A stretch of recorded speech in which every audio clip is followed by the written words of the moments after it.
तो क्राइम से डर नहीं है, इसीलिए तो क्राइम हो रहा है ना।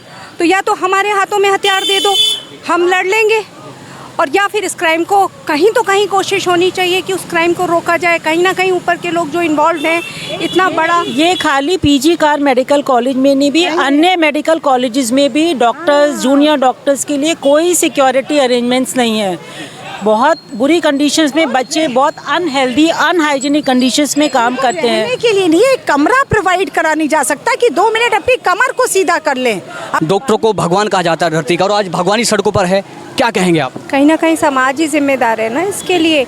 और अगर डॉक्टर पढ़ाई कर सकते हैं तो वो हथियार भी उठा सकते हैं। अगर हमारी सुरक्षा के लिए सरकार नहीं खड़ी हो सकती है तो हो सकता है कि हमें ही अपनी सुरक्षा के लिए अपने आप खड़ा होना पड़े। और ठीक है, फिर गवर्नमेंट हमें एम्पावर करे कि हम अपने हाथों में शस्त्र उठाएं। सुरक्षा तो करनी है, फिर चाहे हम ख़त्म होंगे तो हम ख़त्म करके ख़त्म होंगे ना लोगों को। बच्चों को वर्क प्लेस पे सुरक्षा मिले, ऐसी नीति बने कि वो अपना 100% जो भी वो अब इस करियर के लिए देते हैं, इतने ख्वाबों के संग अपना इतने घंटों की ड्यूटी मरीज को बचाने में अपना सब कुछ दे देते हैं। तो ये हमारी सुरक्षा नीति बने कि बच्चे बेखौफ होकर काम कर सकें। कुछ चीज़ें उन्हें गलत लग रही हैं तो उसके खिलाफ आवाज़ उठा सकें, और कहीं ना कहीं उन्हें सेक्सुअल हैरेसमेंट या वर्क हैरेसमेंट का पार्ट ना बनना पड़े।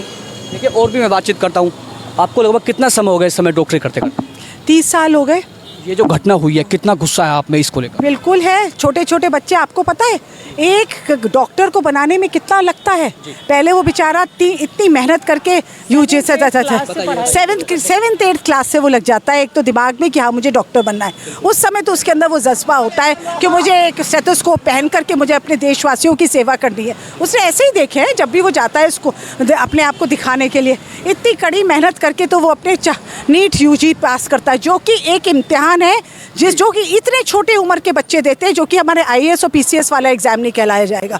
फिर वो 5 साल बेचारा रगड़ाई करके अपने वो करता है, उसके बाद में वो फिर इम्तिहान देता है नीट कहते PG के लिए। वो भी एक तरह बीच बीच में हमारी सरकारें उनके एग्ज़ाम वो करती रहती है, बेचारों के ऊपर इतना मेंटल टेंशन। फिर वो खुशी खुशी अपने कॉलेज में जाते हैं कि हम एक चीज़ सीखेंगे और एक अपने देशवासियों की सेवा करेंगे। इसके लिए तो नहीं पेरेंट्स उनको वो करते।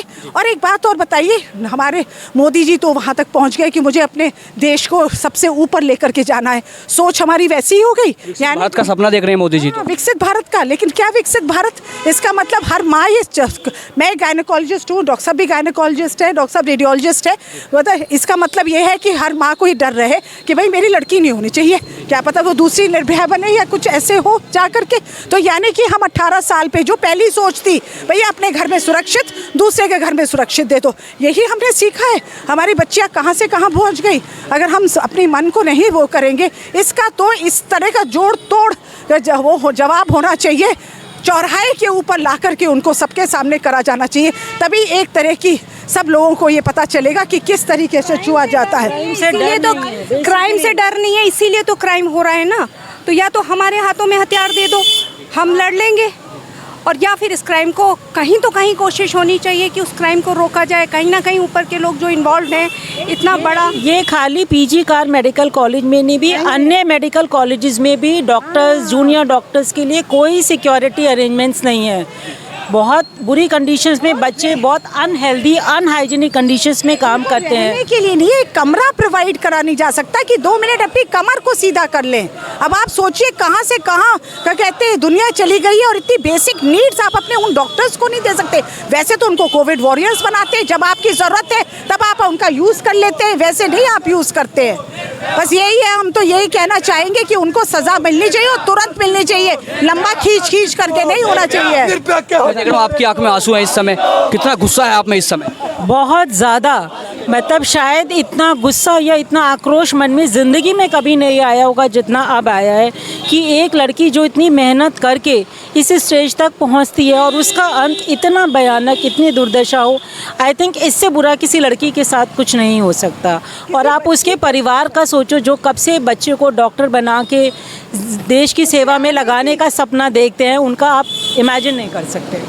आप सोचिए वो कब से सोच होंगे हमारी बच्ची पूरा करके एक डॉक्टर बन के घर आएगी, लौटेगी। इस तरह से तो कोई भी अपनी बेटी को घर लेकर के जाना नहीं चाहता है।